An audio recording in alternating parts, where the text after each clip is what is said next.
好，我是薇玲阿姨。我们今天要来做一个蒜蓉小餐包。这个面包它是用波兰种做的，就是前一天晚上呢，先拿一些面粉、水，还有一点点的干酵母，先让它搅拌一下。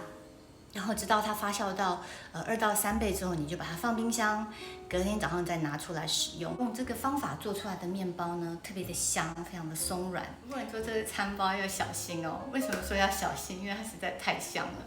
如果你不小心的话，会一个人把一整盘都吃掉。我们现在就来看看怎么做这个蒜蓉小餐包。在做面包的前一天晚上，我们先来准备波兰面种，就是把面种所有的材料搅拌均匀就可以了。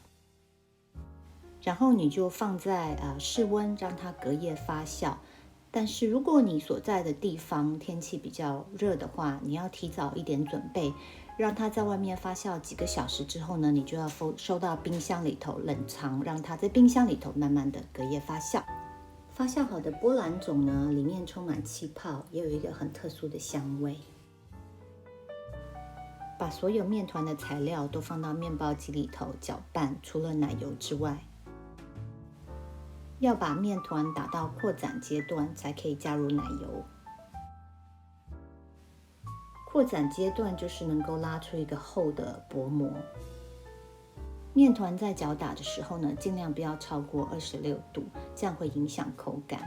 要打到扩展阶段的时候，你才可以加入奶油。加入奶油之后呢，再放回面包机里继续搅打，一直到完全扩展阶段。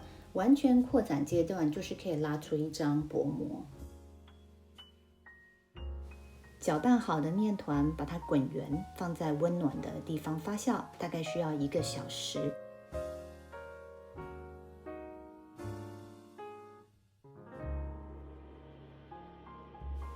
发酵好的面团，你戳一个洞，它不太会回缩，这样就是好了。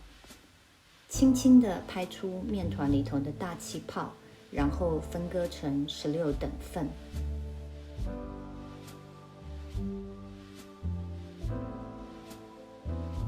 拿一个小面团折叠一下，让光滑面朝上，然后滚圆。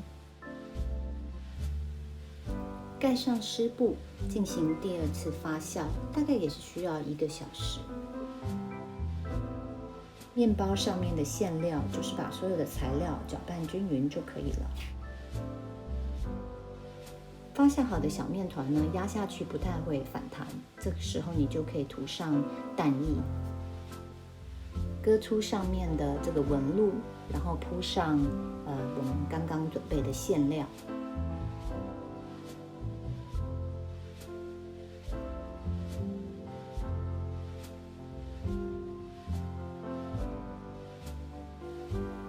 铺上一点葱花，如果不怕胖的话，可以在它的四周再放一些奶油，特别的香哦。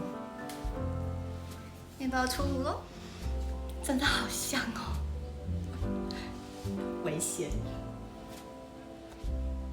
你看这个面包有没有特别松软？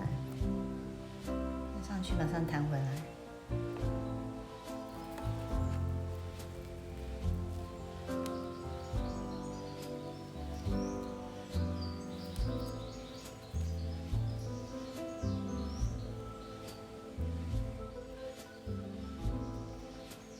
地的松软，希望你会喜欢今天的蒜蓉奶油小餐包。如果你喜欢今天的视频，请帮我点赞，并且订阅我的频道，打开小铃铛。我们下次再见，拜拜。